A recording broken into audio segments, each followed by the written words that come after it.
Morning everybody, hello to you all. आज हम लोग मिले हैं एक इम्पोर्टेंट टॉपिक के लिए। उससे पहले जो भी आपके ओबीओज हैं उनको चैनल को सब्सक्राइब कराना है। जो भी वीडियोस आ रहे हैं नए वो आपको उनके साथ शेयर करना है ताकि जो काम का परफॉर्मेंस है, बिजनेस के अंदर का जो एफिशिएंसी है वो बढ़े, आपके ओबीओज का जो नॉलेज है वो अपडेटेड रहे। So let's get started with today's session. आज का सेशन है हमारे एक जो पड़ोसी मुल्क है, जो हमारा नेबरिंग कंट्री है श्रीलंका, उसमें जो अभी क्राइसिस चल रहा है उसके अंदर जो अभी सरकार जो क्राइसिस मींस जो भी तकलीफें है जो मैनेज नहीं कर पाई, क्या मिसमैनेजमेंट हुआ, किस तरीके से आज ऐसा है कि वहाँ पे महंगाई बहुत ही हाई है, देश के पास पैसा नहीं है। तो ये सब जो क्यों हुआ वो टॉपिक के ऊपर आज हमारा थोड़ा बात होने वाला है और उससे हम लोग क्या सीख ले सकते हैं। श्रीलंका के अंदर जो भी क्राइसिस चल रहा है उससे हम क्या सीख ले सकते हैं, उसके ऊपर आज का हमारा टॉपिक बेस्ड है। So let's get started with today's session. कि एक पहली सबसे इंपॉर्टेंट चीज इसमें ये है कि हमारे पास एक लॉन्ग टर्म थिंकिंग होना जरूरी है। हमारे पास एक लर्निंग एटीट्यूड जो है कि मैं कहीं से अगर कोई चीज किसी की सलाह से, एडवाइस से अगर सीख सकता हूं तो मुझे वो सीख लेनी चाहिए ताकि मेरा जो फ्यूचर में गलती होने वाला है वो होने से बच जाए, जो नुकसान होने वाला है वो होने से बच जाए। तो 2019 में क्या हुआ था, जब प्रेसिडेंशियल इलेक्शन हुआ था श्रीलंका के अंदर, उसके बाद उन्होंने ऐसा किया कि 1/3 टैक्स को कट कर दिया। मतलब 1/3 से जो टैक्स था देश के अंदर उसको उन्होंने कट कर दिया। मतलब लोगों के पास जो टैक्स लेना है वो उन्होंने 1/3 कट कर दिया। तो जो इंटरनेशनल जो भी एजेंसीज होती है उन्होंने बोला था कि आपको ऐसा नहीं करना चाहिए, तो उन्होंने उनका बात नहीं सुना। उससे ये हुआ कि कंट्री का जो रेटिंग है वो स्टेबल से उन्होंने नेगेटिव कर दिया। नेगेटिव मतलब एक रेड जोन में चला गया उनका रेटिंग। फिर भी सरकार ने वो बात पे ध्यान नहीं दिया।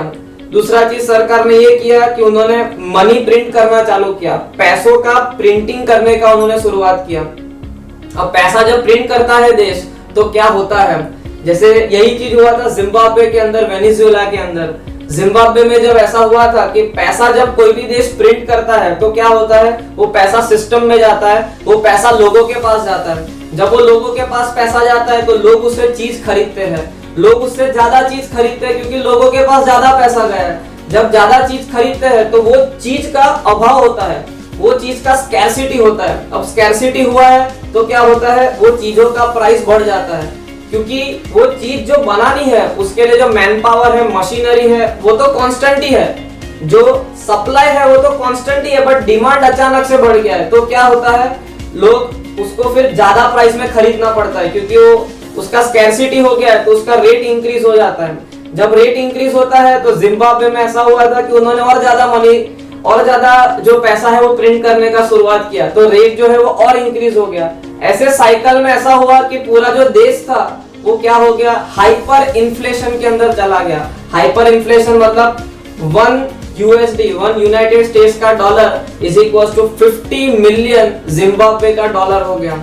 आपको स्क्रीन पे दिख रहा होगा उनका 100 ट्रिलियन डॉलर, मतलब एक के पीछे उनके टोटल 14 जीरोस, 100 ट्रिलियन डॉलर का उनको नोट प्रिंट करना पड़ा था।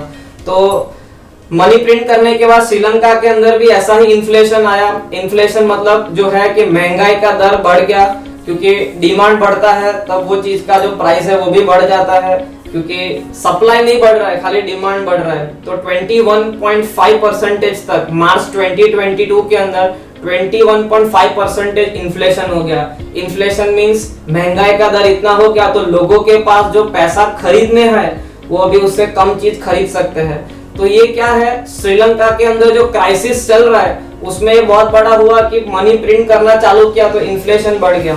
फिर पैंडेमिक के बीच में गवर्नमेंट ने एक्सपर्ट एजेंसीज के खिलाफ जाकर जो फर्टिलाइजर्स है, केमिकल फर्टिलाइजर्स, उसका इंपोर्ट बंद कर दिया। अब उसका इंपोर्ट बंद कर दिया तो क्या हुआ कि जो टी है, जो बाकी के क्रॉप्स है, ग्रेन्स है, राइस है, जो उसका हार्वेस्ट होता है, राइट, जो उसका खेती होता है उसमें 50% डिक्लाइन आ गया। केमिकल फर्टिलाइजर का इंपोर्ट का ऊपर उन्होंने बैन लगा दिया। तो बैन लगा दिया तो क्या हुआ, जो खेती में जो उनको आउटपुट मिलना चाहिए वो खेती का आउटपुट 50% वो देश का कम हो गया। इसके लिए भी गवर्नमेंट को एडवाइस दिया था कि आपको ये नहीं करना चाहिए, बट गवर्नमेंट ने किसी का बात सुना नहीं। तो जो डिक्लेनेशन हो गया, अभी कम हो जाता है तो बाहर से मंगाना पड़ता है। ऑलरेडी उनके पास एक्सपोर्ट मतलब इंपोर्ट जो करना है उसके लिए ऑलरेडी उनके पास पैसा नहीं है, उसमें भी ये डाउन हो गया तो और ज्यादा प्रॉब्लम बढ़ गए। तीसरा चीज international monetary fund. International monetary fund ने बोला कि हम आपको रिजर्व्स देते हैं, पैसों का रिजर्व्स देते हैं ताकि श्रीलंका का जो रुपी है वो स्टेबल हो पाए 230 रुपीस के ऊपर, मतलब $1 is equal to 230 Sri Lankan rupees है, उस पर स्टेबल हो पाए। उनका बात भी नहीं सुना गया। इंटरनेशनल जो मॉनेटरी फंड है उनकी बात के ऊपर भी ध्यान नहीं दिया गया। वो रुपी घटता घटता घटता घटता आज 330 के ऊपर आ गया। क्यों? क्योंकि बात नहीं सुना गया। बहुत सारे इकोनॉमिस्ट ने भी कहा कि हमको वर्ल्ड बैंक के पास जाना चाहिए, उनसे सॉल्यूशन लेना चाहिए, और ये अपने ही धुन में थे कि बस हम जो सोच रहे हैं, हम जो कर रहे हैं उससे कुछ ना कुछ सॉल्यूशन, कुछ ना कुछ समाधान तो निकल ही जाएगा। बट कोई समाधान निकला नहीं और देश के अंदर इतना ज्यादा प्रॉब्लम आ गया कि देश के पास पैसा ही नहीं बचा। सो इससे हम ये चीज सीख सकते हैं कि पहले जैसे उन्होंने टैक्स कट कर दिया ऑन द स्पॉट तो लोगों को बहुत अच्छा लगता है, सरकार को भी बहुत अच्छा लगता है कि चलो लोग खुश है, टैक्स कम हो गया।